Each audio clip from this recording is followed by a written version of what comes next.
उधर बड़ी खबर आई, 7 अक्टूबर को इजराइल पर हुए हमले से जुड़े एक दावे पर पैलेस्टीनियन अथॉरिटी ने बड़ा दावा किया कि इजराइल ने ही 7 अक्टूबर को सुपरनोवा म्यूजिक फेस्टिवल पर हमले करवाए थे। पैलेस्टीनियन अथॉरिटी के मुताबिक इजराइल की सेना के एक हेलीकॉप्टर ने ही 7 अक्टूबर को वहां बम बरसाए थे। इसके लिए पैलेस्टीनियन अथॉरिटी ने इजराइल के एक अखबार की रिपोर्ट का ही हवाला दिया। इजराइल के उस अखबार ने दावा किया कि उसकी ये रिपोर्ट 7 अक्टूबर को हुए हमलों की जांच कर रहे इजराइल की पुलिस के एक अधिकारी से मिली जानकारी पर आधारित है और उसी रिपोर्ट के आधार पर पैलेस्टीनियन अथॉरिटी ने इजराइल पर चौंकाने वाले आरोप लगा दिए। आरोपों के मुताबिक इजराइल की फौज ने ही इजराइल के लोगों की जान ले ली थी,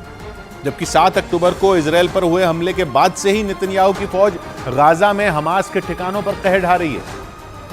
लेकिन अब जब पैलेस्टीनियन अथॉरिटी ने यह दावा किया कि इजराइल ने अपने ही लोगों पर जानबूझकर बम बरसाए थे, तो पूरी दुनिया में बवाल मच गया, क्योंकि इजराइल में हुई हर एक मौत के लिए इजराइल हमास को ही जिम्मेदार मानता है। लेकिन पैलेस्टीनियन अथॉरिटी के मुताबिक हमास को क्रूर दिखाने के लिए इजराइल ने उसके खिलाफ साजिश रची थी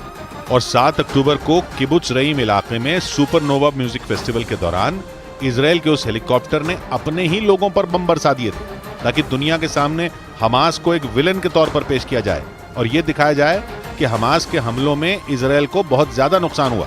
क्योंकि इजराइल को यह बात बहुत अच्छे तरीके से पता थी कि जब वो गाजा में हमास पर भीषण हमले करेगा तो उसकी राह में कई देश रोड़ा बनेंगे। इतना ही नहीं, पैलेस्टीनियन अथॉरिटी ने दावा किया कि पूरी दुनिया में हमास के खिलाफ माहौल बनाने के लिए ही इजराइल ने अपने ही लोगों पर हमले कर दिए थे। इजराइल पर उंगली इसलिए भी उठी क्योंकि खबर के मुताबिक इजराइल की सेना ने इस आरोप पर बोलने से साफ इनकार कर दिया, जबकि इजराइल की पुलिस ने भी इस पर चुप्पी साध ली। पैलेस्टीनियन अथॉरिटी ने इजराइल की पुलिस के एक अधिकारी से मिली जानकारी के आधार पर ही इजराइल को लेकर यह दावा किया।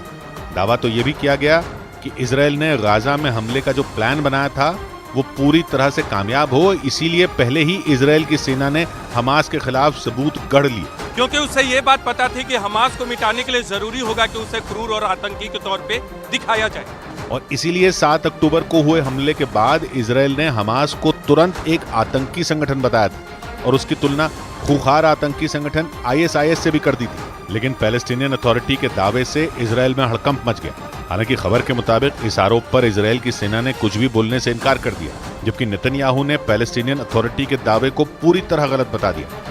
उधर उत्तरी गाजा के रंतीसी अस्पताल में आमने सामने की जंग छिड़ गई। हमास के खात्मे के लिए इजराइल की सेना वहां लगातार हमले कर रही है, तो वहीं हमास भी इजराइल की सेना का मुंह तोड़ जवाब देने का दावा कर रहा है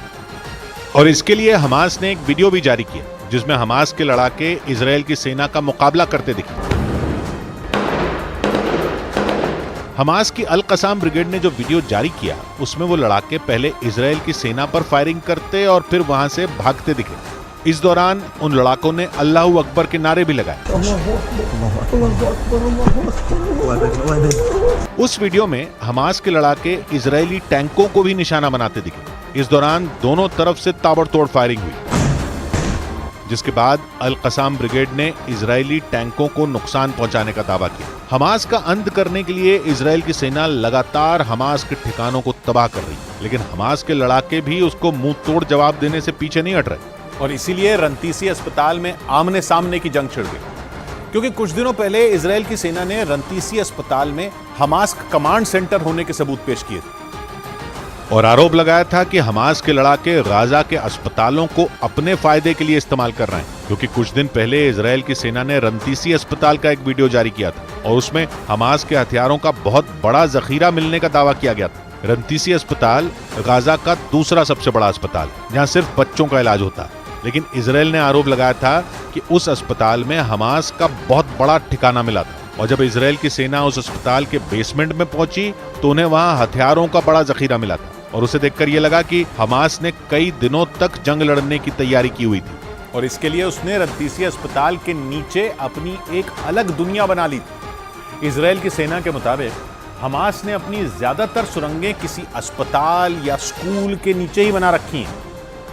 ताकि कोई उस पर हमला न कर सके और वो लंबे वक्त तक अपनी सुरंगों में छिप कर रह सके। लेकिन इजराइल की सेना न सिर्फ हमास की उस सुरंग तक पहुंच गई, बल्कि उसने दुनिया के सामने ये सबूत भी पेश कर दिया कि हमास बच्चों के अस्पताल को अपने हथियारों के गोदाम की तरह इस्तेमाल कर रहा था। इजराइल की सेना को वहां से आत्मघाती हमला करने में इस्तेमाल होने वाली कई जैकेट भी मिली थी। दावा किया गया कि उन जैकेट के जरिए हमास के लड़ाके इजरायली सेना पर आत्मघाती हमला करने वाले थे। इसके अलावा वहां से बड़ी संख्या में ग्रेनेड और दूसरे हथियार भी बरामद किए गए थे, जिसके बाद ये दावा किया गया कि रंतीसी अस्पताल की तरह ही कई दूसरे अस्पताल भी हमास के हथियारों से भरे हैं।